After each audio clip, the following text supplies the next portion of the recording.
Hello, hardworking people. Welcome to YTHINDIA. I am Sulakshana. Today we will understand the Ukraine and Russia crisis. What is the historical perspective behind this, and what is the present scenario, and why there are chances that it might lead to World War III.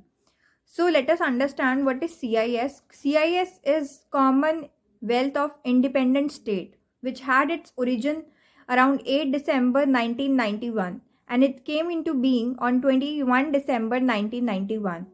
Now, perceiving the CIS, that is Commonwealth of Independent States, as an attempt to bring ex-Soviet republics under Moscow's control, it takes a lukewarm approach to the structure and turns Moscow towards the west. It seeks ties with the US-led NATO military alliance, which is a no-go for Russia. Now it means that before the disintegration of USSR in 1991, before the disintegration of USSR in 1991, there were 14 republics. There were 14 republics which were under the control of Russia. Now, after disintegration of USSR, what has happened? The control of Moscow has gone, and now these other republics, which are now part of the NATO, they are member of the NATO, right?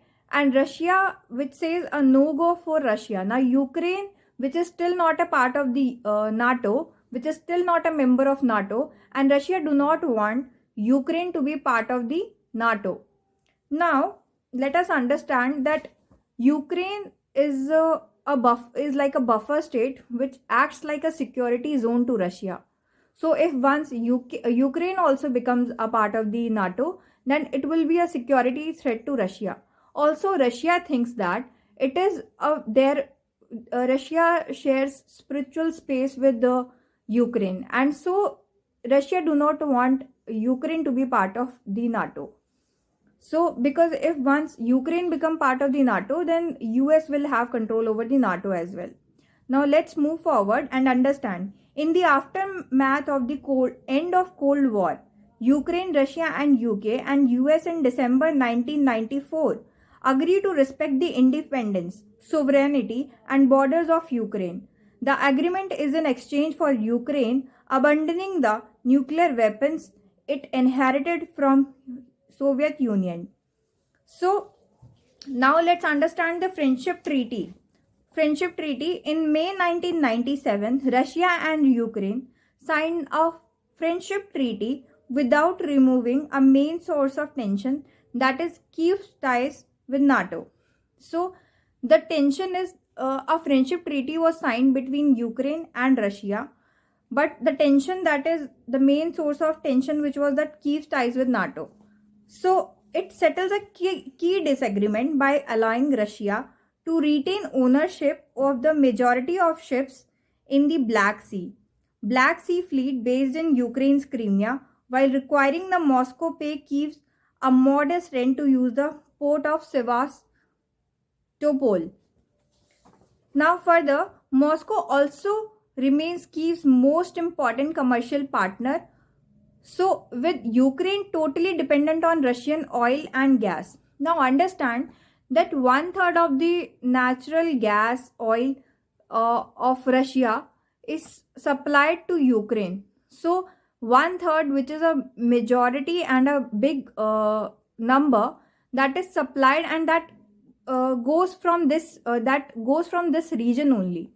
So if any conflict arises, then Russia in reaction will definitely stop the supply of oil and gas in return, in case if Ukraine becomes part of the NATO.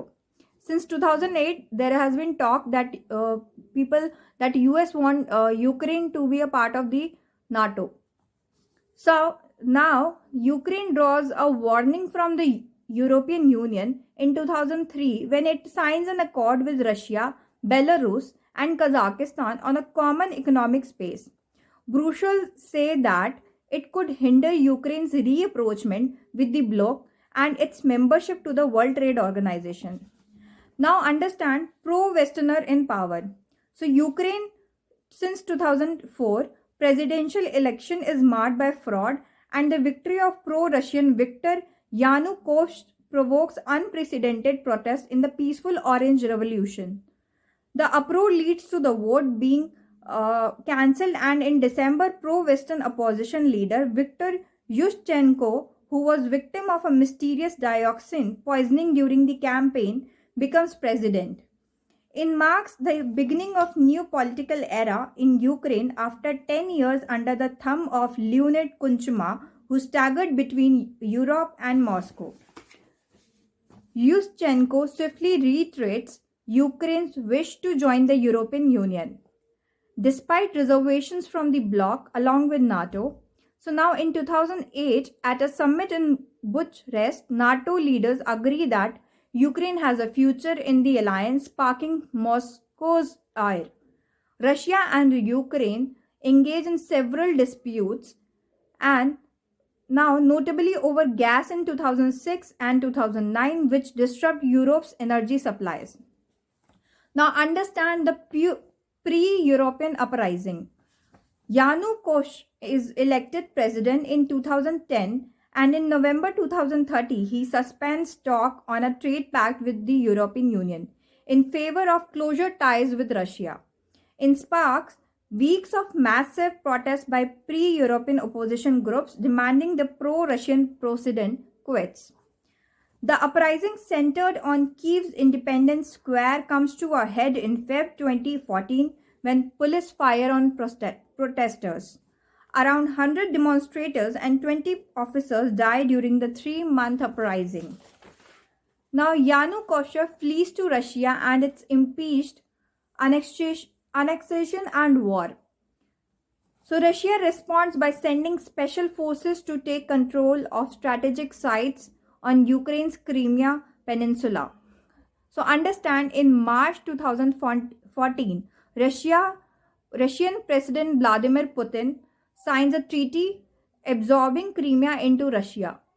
So the annexation provokes the worst diplomatic crisis between the West and Russia since the fall of Soviet Union in 1990, since 1991. Then in April, a pro-Russian revolution erupts in Ukraine's industrial eastern areas. Pro-Russian separatists in Donetsk and Lugansk declare their regions to be independent.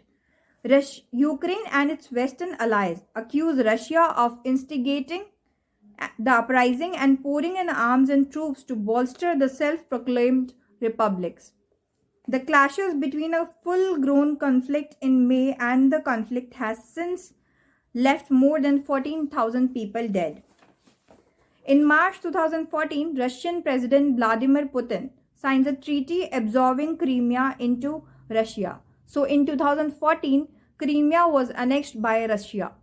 So further, the annexation provokes the worst diplomatic crisis between the West and Russia since the fall of the Soviet Union.